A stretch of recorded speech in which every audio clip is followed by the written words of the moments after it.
a su señora esposa, a sus hijos, a sus oyentes y a todos los que nos siguen, que son muchos. Muy bien, vamos a entrar en materia. Hay 6 listas ya reconocidas para la Casa de la Cultura Ecuatoriana Benjamín Carrión. Y una de esas listas, para ser más concreto, la número 2, es de el señor licenciado Carlos Fidel Intriago Zambrano. Su jefe de campaña es Agustín Yumiquinga Fernández.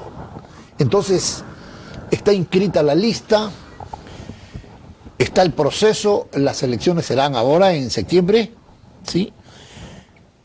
Y eso es un sueño, es un anhelo, es un reto o una locura. ¿Cómo lo calificaría usted?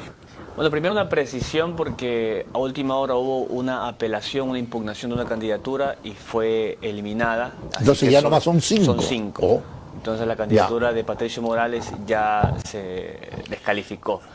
Y dentro de estos 5, pues estamos nosotros como un sueño, evidentemente. Es un sueño, es una visión. Por supuesto, es un anhelo, es una aspiración. Primero porque venimos de la gestión cultural desde hace muchos años. Yo desde los 17 años empecé en el mundo de la cultura, el primer año escribiendo en un blog sobre cine, sobre cultura, pero preocupado por la situación cultural de mi ciudad y mi provincia. Y precisamente en ese blog me descubren en Quito, me contactan y me ofrecen el primer trabajo de gestión cultural, que fue una muestra de cine sobre derechos humanos que realicé recién entrando en la Universidad de la Alfaro de Manabí, en la Facultad de Comunicación. Ahí se desarrolló, y 8 y medio, que es una fundación cultural que años después administró la Sala Maxine de Manta, ahí fue que pude tener mi primera experiencia como gestor cultural desde el mundo del cine. Y desde ahí hasta acá, ese es el terreno en el cual he desarrollado. Hay un aprendizaje adquirido entonces.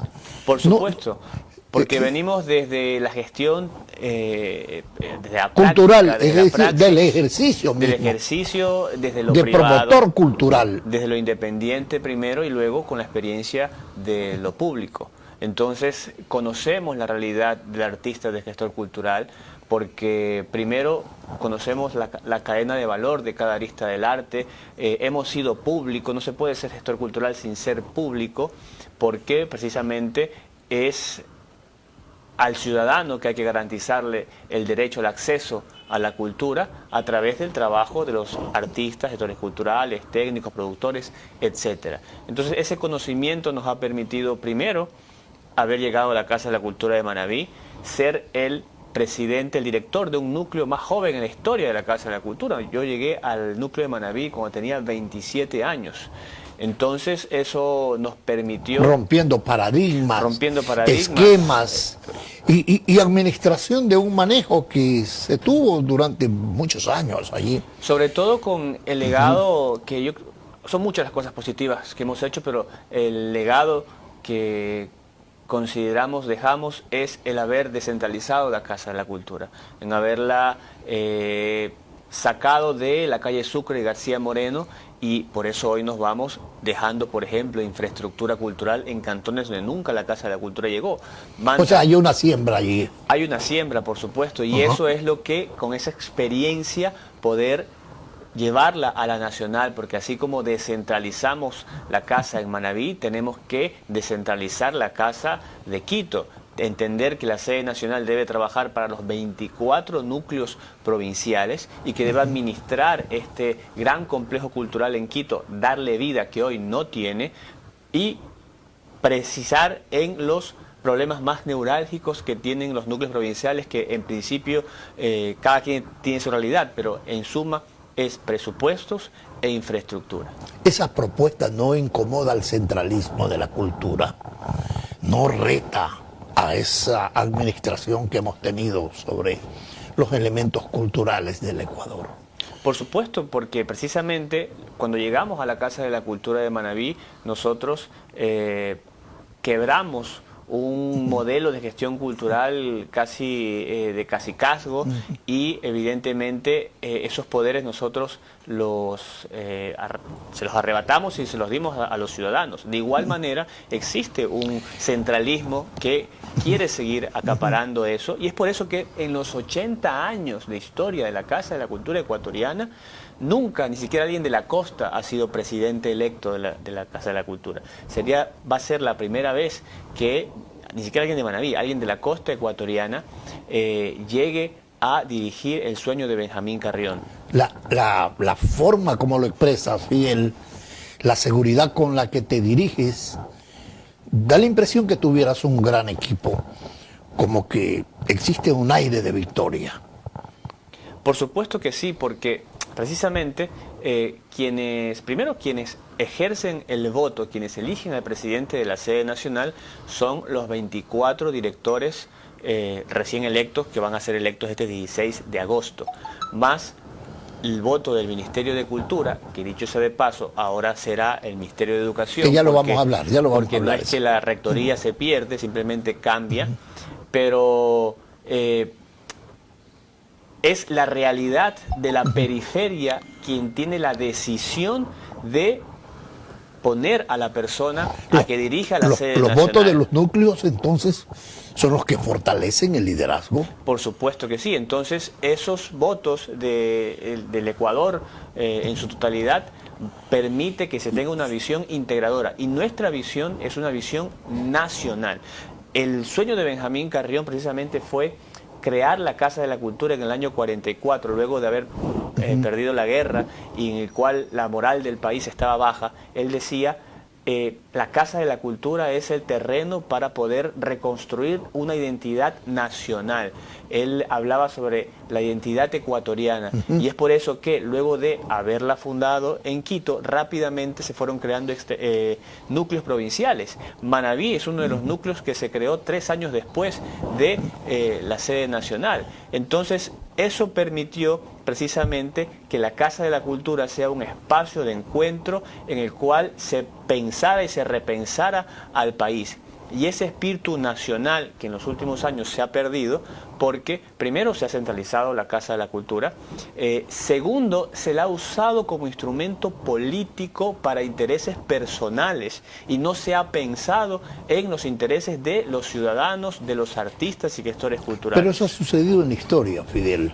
La pregunta es, ¿puede un manabita alcanzar esa distinción de presidir los elementos patrimoniales, culturales del Ecuador? ¿Puede un manabita? ¿Le alcanza a un manabita? Por supuesto, como puede un amazónico, como puede un galapagueño, porque precisamente esto no le restamos méritos, sino que decimos convicción. la visión con la que pretende llegar allá. Esto es de convicción, esto es de amor por la gestión cultural y por el territorio, por la patria, por la diversidad cultural que tiene el país, y porque creemos que desde la Casa de la Cultura este país se puede cambiar. Así es. Entonces, creemos que la cultura es el terreno ideal para precisamente cambiar lo que está pasando ahora. La Casa de la Cultura tiene que trabajar, extender la mano a todas las instituciones públicas, a todo el Estado ecuatoriano, porque precisamente es el terreno. La Casa de la Cultura tiene que, por ejemplo, ahora en un contexto de violencia, después de que la policía y la fuerza pública hace su trabajo para eliminar a los grupos de delincuencia organizada, luego de que se va la policía, tienen que entrar procesos culturales para precisamente rescatar los barrios, las zonas conflictivas, para que los niños y los jóvenes que hoy son cooptados por las bandas para el sicariato tengan otras opciones, como por ejemplo las artes, como por ejemplo opciones en las cuales puedan ellos dedicar su tiempo a cosas positivas. Para eso son la cultura. Y ejemplos hay en todo el mundo. Ejemplos hay en Brasil, cómo se recuperaron las favelas con procesos culturales. Ejemplos hay en Medellín, cómo se recuperaron las zonas con procesos culturales. Y hoy la cultura en esos países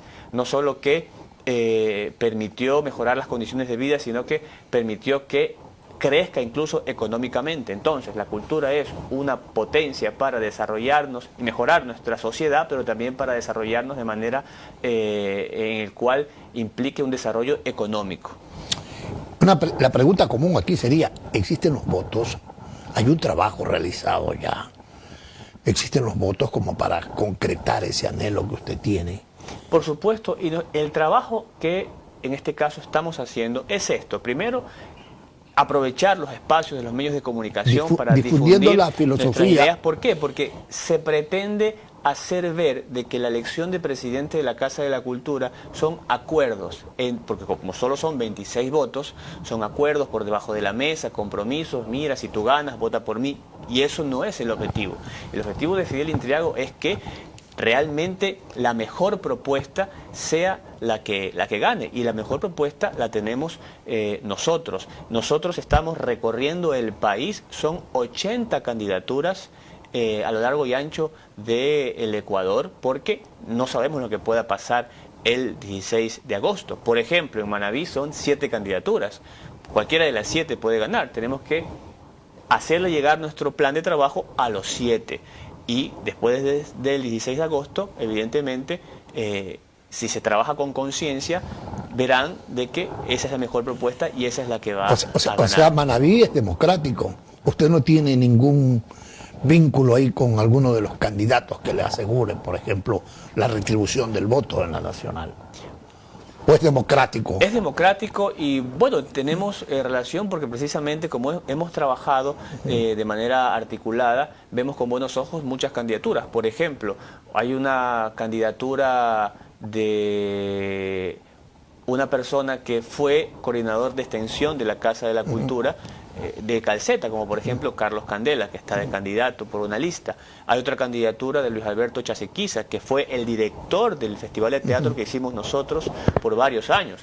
Hay la candidatura de una funcionaria de la Casa de la Cultura que con su libertad y con su convicción dijo: yo también quiero pasar de ser contadora a directora, y es alguien que trabajó conmigo estos 4 años. Entonces hay gente que yo respeto, admiro y quiero mucho, y evidentemente la gente decidirá, pero creo yo que cualquiera de las candidaturas, por ejemplo, está la candidatura de Ramiro Molina, un historiador que ama esta ciudad y esta provincia y que creo que también puede estar en una buena gestión. Entonces hay muchas opciones que, insisto, en democracia el voto es el soberano, y estamos seguros de que cualquiera de las personas que llegue precisamente va a votar por Manabí. Manabí debe votar por Manabí. Desde luego, debe ser el impulso. La costa, la sierra, el oriente, son 3 regiones. Y Galápagos. Y 4 regiones. En porcentaje, hay las posibilidades.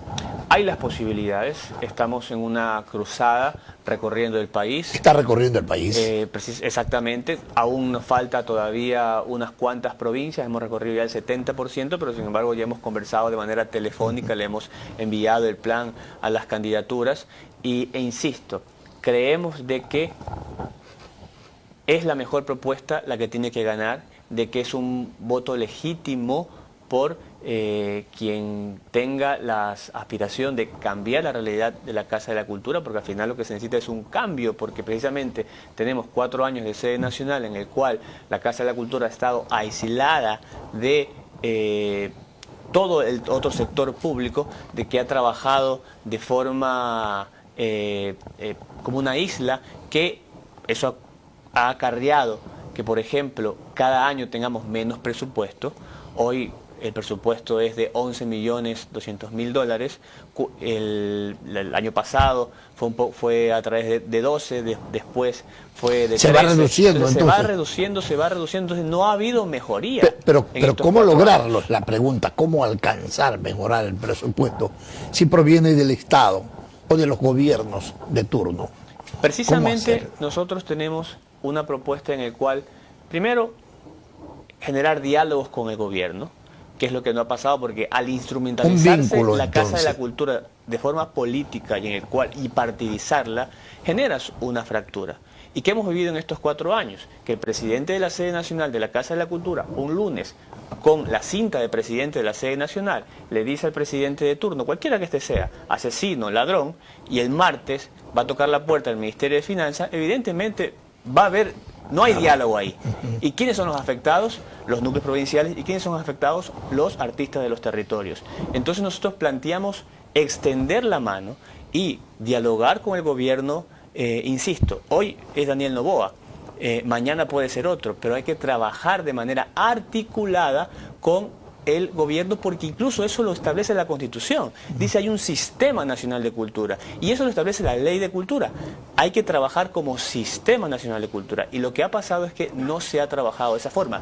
Y más allá de los diálogos que vamos a propiciarlos y que permitirán, evidentemente, aumentar el presupuesto vía caja fiscal, nosotros planteamos otras opciones de presupuesto que se incrementen para los núcleos provinciales y para la sede nacional. Por ejemplo, cooperación internacional. No se ha tocado esa puerta. En estos 8 años de Casa de la Cultura que tengo de experiencia, solo 2 núcleos hemos accedido a recursos por cooperación internacional.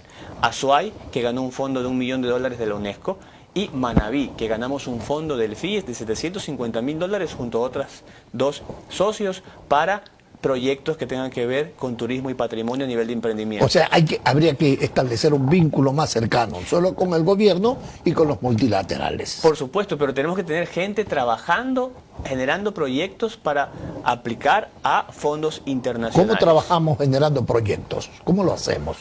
Lo vamos a hablar luego de este bloque publicitario. Nuestros anunciantes, amigos, y luego seguimos con Carlos Fidel.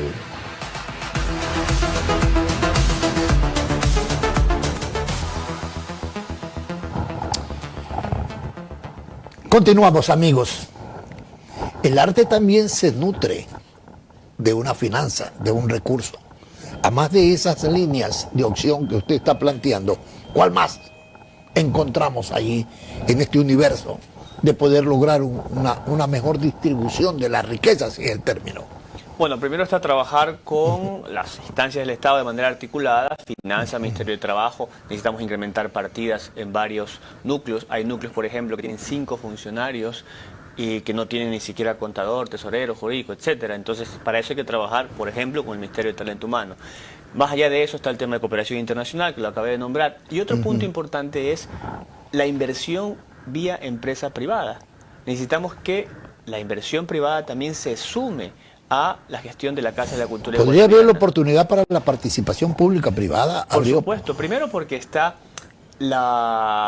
hay incentivos tributarios como el 150% de deducibilidad, en el cual las empresas privadas que auspicien o aporten... ¿Es deducible entonces? Pueden deducir el 150% adicional a lo que aportan. Por ejemplo, si auspicio $1.000, puedo deducir 2.500 en la conciliación anual del impuesto de la renta. Entonces, eso es un beneficio tributario que a las empresas hay que exponérselos y que aporten a la cultura para poder... Entonces habría que tender unos puentes allí. Por supuesto. Habría que buscar una forma de vincularlo. Nosotros planteamos que desde la unidad de planificación tengamos estas personas que trabajen directamente en eso. Abrir sociedades estratégicas. 150% de deducibilidad, cooperación internacional y otro proceso importante que creemos que es cultura viva comunitaria. Hay que tejer redes de cultura viva comunitaria. La cultura viva comunitaria es un proceso importante en el cual se centra en el desarrollo de la cultura en la periferia, en los barrios, en las comunidades rurales. Entonces, con procesos autogestionados. Necesitamos que también la Casa de la Cultura llegue a la periferia ecuatoriana, al Ecuador profundo, al Manabí profundo, al campo, a las comunidades rurales de los montubios, de los afroecuatorianos, de los indígenas, de todos. Entonces, creemos que con esos 3 aristas podemos mejorar la situación de la Casa de la Cultura, y hay que sumarle una adicional, y con esto completamos la propuesta de mejorar el presupuesto de la Casa de la Cultura, que es que la Casa de la Cultura acceda al fondo de fomento. El fondo de fomento es un fondo en el cual se alimenta de las utilidades del BEDE. Actualmente lo administra el Instituto de Fomento a la Creatividad y la Innovación, que es el IFAIC, que se centra en algunas áreas, y el ICA, que se centra en el cine, a través de fondos concursables. Hay convocatorias, los artistas concursan y los que ganan tienen ese presupuesto. Bueno, también el INPC, desde hace unos años, accede al fondo. También el INPC tiene convocatorias de fondos concursables de ese fondo. La Casa de la Cultura puede, debe acceder también al fondo, líneas de fondo de fomento que maneje y administre la Casa de la Cultura, evidentemente junto al IFAI y junto al Ministerio o quien ejerza su rectoría en estos cambios que estamos viviendo. Es posible.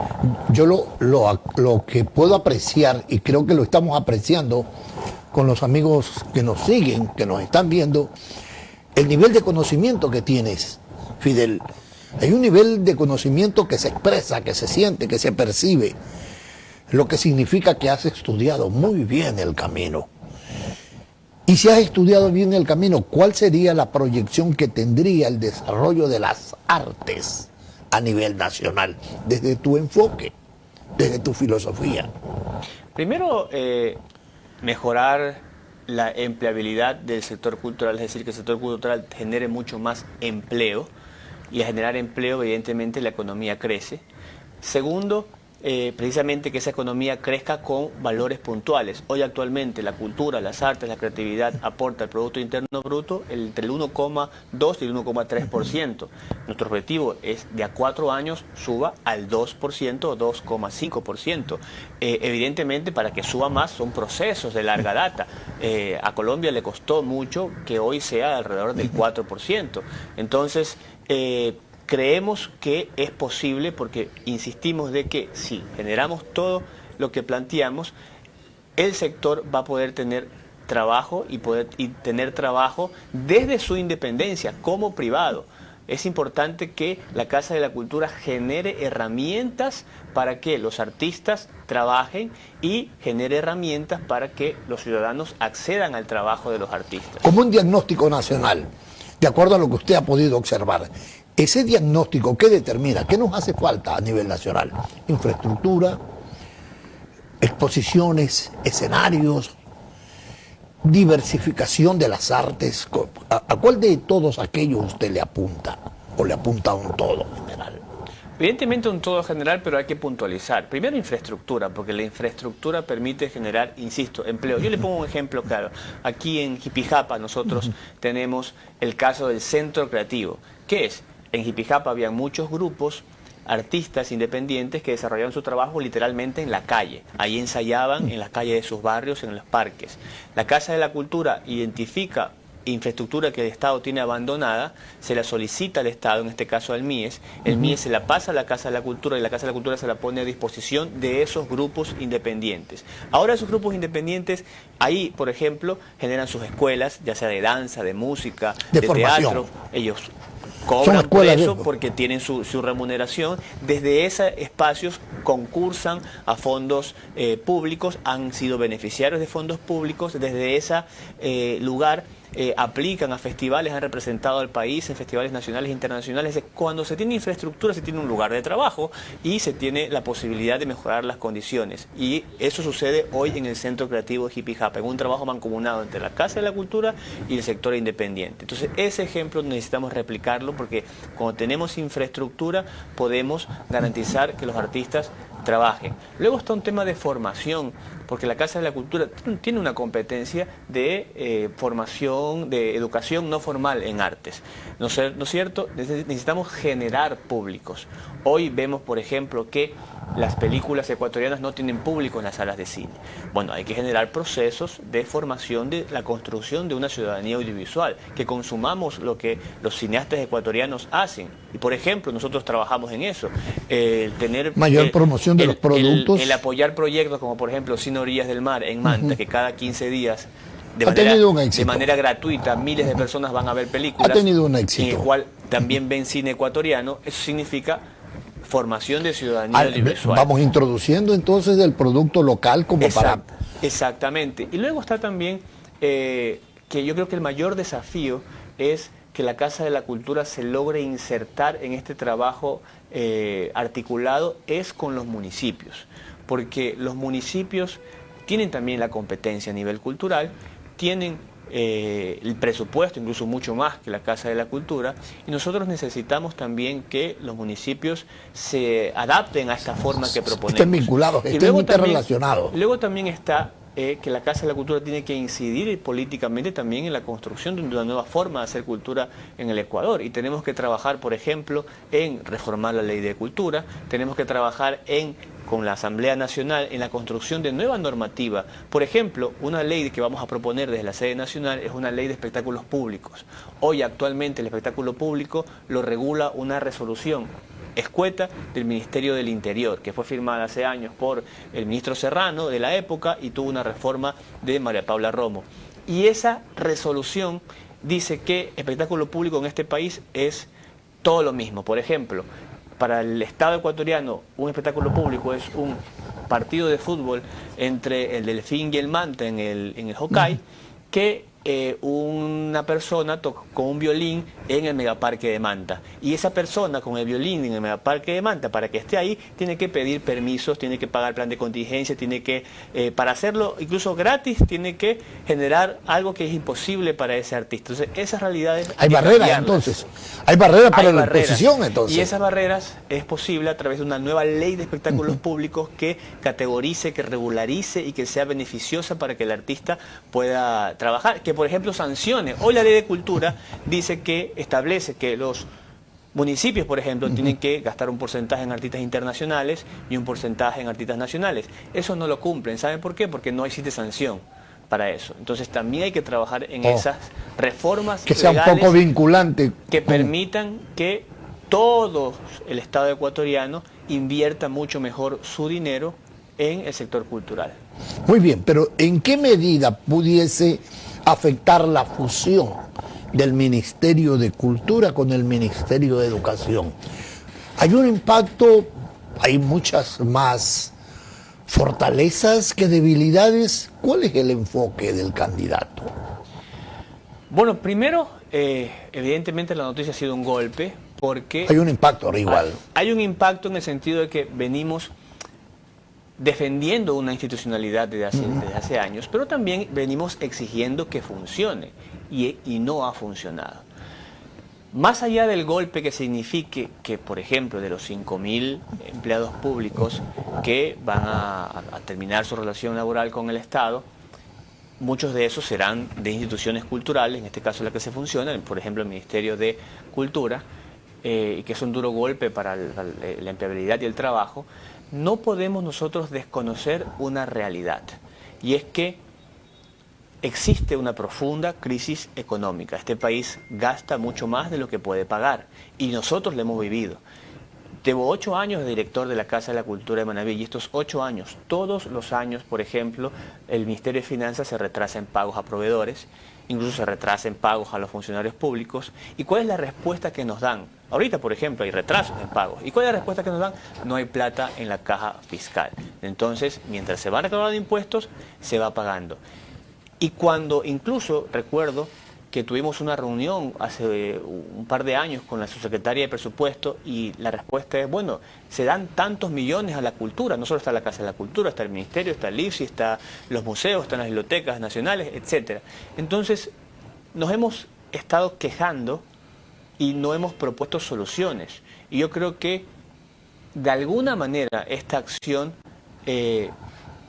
soluciona en el sentido de que podemos nosotros, de hecho, desde la Casa de la Cultura, es una oportunidad para que mejoren las situaciones, porque no podemos desconocer una realidad. Sí, hemos luchado por un ente rector, por un Ministerio de Cultura, pero no podemos desconocer que desde que se creó el Ministerio de Cultura, el área de acción de la Casa de la Cultura ha venido disminuyendo. Por muchos años tuvimos duplicidad de funciones, hasta antes de la ley. Desde el 2009 hasta el 2016 teníamos direcciones provinciales de cultura del Ministerio de Cultura y teníamos Casa de la Cultura en cada provincia, incluso hasta competían de manera desleal. En todos estos años nunca el Ministerio de Cultura ha trabajado de la mano con la Casa de la Cultura a nivel nacional, con ejercicios de políticas públicas y ejecuciones. Entonces, esta es una oportunidad para que el terreno que perdió la Casa de la Cultura pueda recuperar, para que los recursos que perdió la Casa de la Cultura se puedan recuperar. Pero al perder autonomía financiera, la cultura, porque va a depender del Ministerio de Educación, y todos sabemos que también se recorta presupuesto de educación, ¿no sería acaso eso también un riesgo? Es un riesgo, pero insisto, también es una oportunidad porque recordemos que la cultura tiene que estar ligada a la educación. Algo que pasó, que fue muy lesivo para el sector cultural, al crearse el Ministerio de Cultura y al divorciarse del Ministerio de Educación, fue que, y esto hay que recordarlo, y sé que los artistas lo recuerdan, por ejemplo, antes las escuelas, los colegios, las unidades educativas eran una opción de empleo para los artistas. Yo recuerdo que cuando estaba en la escuela llegaban artistas de diferentes índoles, desarrollaban su trabajo y uno aportaba 50 centavos del recreo y yo vi teatro, vi circo desde esas experiencias. Cuando se crea el Ministerio de Cultura, ya era imposible acceder a las escuelas y colegios. Había una limitante. El sector cultural perdió empleo. Por ejemplo, cuando el CENESID se creó y luego el SEACE y estableció la calificación de las universidades, también perdió el sector cultural, porque de pronto para calificarte un aire acondicionado te daba puntos, pero las universidades que tenían conservatorios, que tenían grupos de teatro, que tenían grupos de danza, eso nos daba 0 puntos y las universidades lo fueron eliminando y muchos artistas se quedaron también sin empleo en esa época. Entonces, al fusionarse todo, evidentemente hay que discutirlo y hay que trabajarlo, pero permite incluso recuperar eso que se perdió. Entonces, no hay que satanizarlo, hay que ver y discutirlo, porque, insisto, es una oportunidad para que el sector cultural, incluso la Casa de la Cultura, recupere terreno que perdió por esta sobrepoblación de instituciones que, al final de cuentas, hicieron de que el Estado sea menos eficiente porque, insisto, estábamos gastando más de lo que podíamos pagar. Y ahora es una oportunidad para que la Casa de la Cultura, a la Casa de la Cultura no le pasa nada con esta fusión, se mantiene. Precisamente su autonomía es el valor más importante. ¿Qué tenemos que hacer ahora? Tocar las puertas del gobierno central y decir, trabajemos juntos, porque lo que el Ministerio de Cultura ya no va a poder hacer, nosotros lo podemos hacer, porque tenemos, primero, presencia territorial. En todos los 24 núcleos del país hay una sede de la Casa de la Cultura. Pocas instituciones públicas pueden presumir de tener presencia en las 24 provincias del país. Bueno. La Casa de la Cultura es una de esas. Y segundo, tenemos conocimiento. Esa es una gran fortaleza. Y tercero, tenemos todo lo que implica la trayectoria histórica de la Casa y podemos nosotros ser más, no podemos ahora ser un obstáculo. Tenemos que ser colaborativos y, insisto, aprovechar una oportunidad que se nos presenta. Tener la articulación. Amigos, nuestros patrocinadores en este momento, y luego venimos con la parte final. Un diálogo muy ilustrativo con Fidel.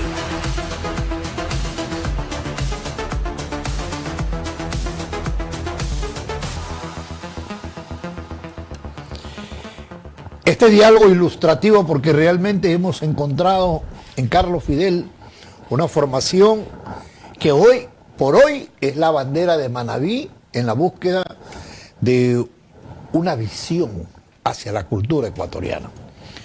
En ese contexto vamos a entrar ya a la parte final. Interiormente, ¿te sientes ganador? ¿Ves que hay muchas barreras? ¿Ves que hay obstáculos que pudieran determinar en algún momento en una reflexión como decir, la lucha es muy difícil, voy a repensarlo? La lucha es difícil, evidentemente, pero más que sentirse ganador, nos sentimos tranquilos, porque cuando uno desarrolla un trabajo con conciencia, cuando uno desarrolla un trabajo honesto y evidentemente se siente tranquilo del trabajo hecho, de que se lo ha hecho con un amor por la gestión cultural, por el ciudadano, por incluso con responsabilidad, porque cuando uno llega a este puesto administra los recursos de todos los ecuatorianos y ese es el objetivo. Por eso es que, insisto, votan 26 personas en total. Uno puede tranquilamente dirigirse a esas 23 personas y no estar aquí discutiendo esto, porque al final los que votan son ellos. En cambio, estos ejercicios de diálogo nacional son importantes porque la gente tiene que estar consciente de que la Casa de la Cultura es una institución pública que, ok, los presupuestos son reducidos, pero no deja de manejar y administrar 11 millones de dólares de los impuestos de todos los ecuatorianos. Y hay que tener una responsabilidad para eso. Y para eso decimos, esta es nuestra carta de presentación. En 8 años, con muy poco, hemos hecho mucho.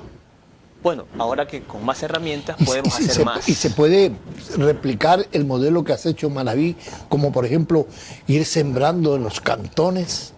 ¿Se podrá replicar ese modelo a nivel nacional? ¿Es factible hacerlo? Como por ejemplo a todas las provincias, dotarla de lo que tú ya has dicho durante este diálogo. Por supuesto que sí, porque cuando uno trabaja de manera consciente y sobre todo cuando pone los intereses colectivos de primero y no los intereses políticos o partidistas, uno lo logra, porque hay que sentar en la mesa a todos, sin importar cuál es su ideología política. ¿Usted tiene alguna afinidad partidista o de movimiento?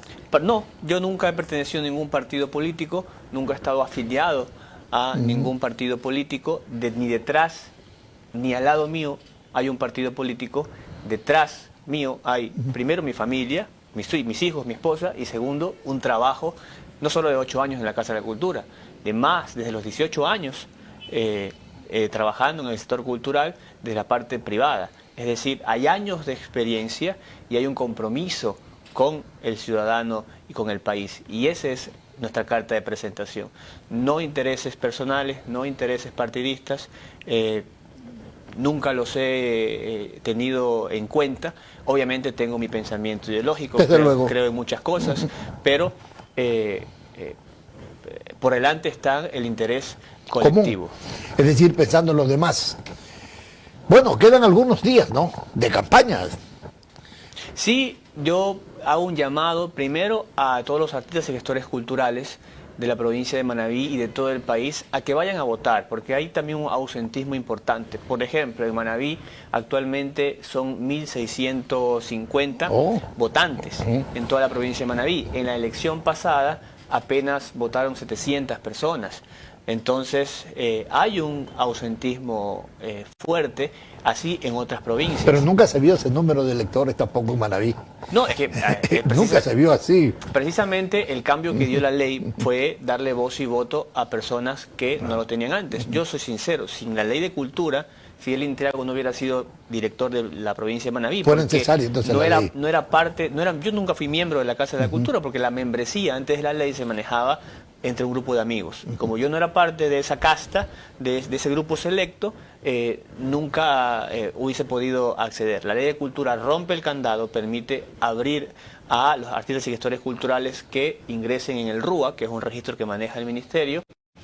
Entonces, el candado se abrió y todos pudimos participar. Por eso pasamos de padrones de 200 a padrones de 1.600. Y mire, que el hecho de que hayan 7 candidaturas en Manabí, insisto, hablan bien del trabajo nuestro. Primero porque tenemos candidaturas, 2 fuera de Puerto Viejo, una de Manta y otra de Calceta. Y segundo porque precisamente hay interés. Antes a nadie le interesaba. Antes decía, ¿qué es la Casa de la Cultura? Ya gana lo mismo de siempre, ¿qué voy a hacer ahí? No, entonces tenemos decenas de personas que quieren ser parte del directorio porque la Casa de la Cultura ha llegado a tener su representación.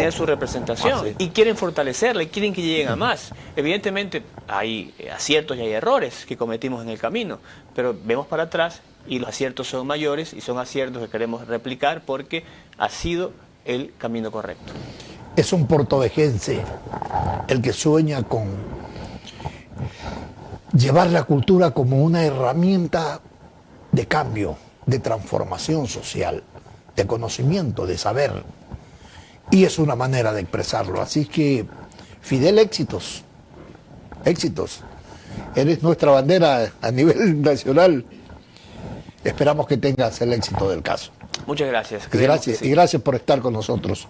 Y estoy seguro que Manabí está contigo. Y luego de haberte escuchado, tienes una formación, tienes conocimiento, está muy bien enfocado el tema en el campo financiero, administrativo, que es la base sobre donde se sustentan las organizaciones. Amigos, gracias por compartir este momento, este diálogo ilustrativo con Fidel. Nos veremos pronto.